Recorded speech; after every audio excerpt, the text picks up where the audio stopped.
Welcome to our channel. Today we how to reset CareFirst portal password, recovery guide step by step clearly. To begin, open your web browser and navigate to the CareFirst portal login page. Once the page loads, locate the Forgot Password link beneath the login fields. Click on the Forgot Password link to initiate the password recovery process. You will be directed to the password recovery page.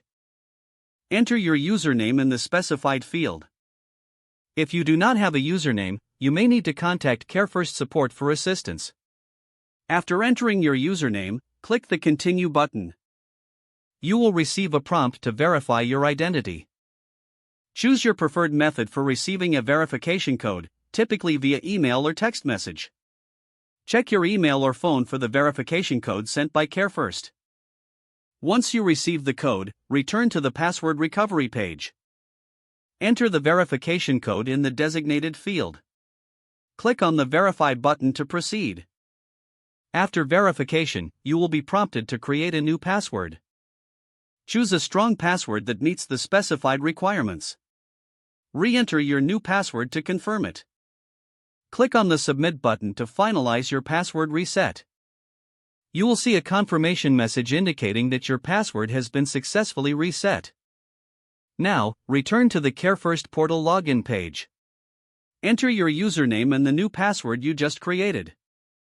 Click the Login button to access your account. Congratulations, you have successfully reset your CareFirst portal password. If the page does not load, refresh the browser or try again in a private or incognito window.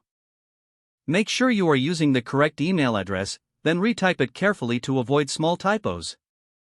If your password is not accepted, use the reset option and create a new strong password you can remember.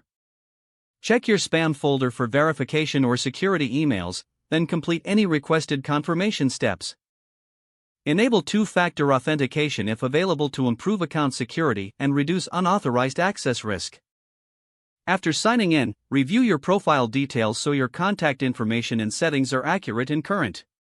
Don't forget to like this video and subscribe to our channel for more step-by-step tech guides.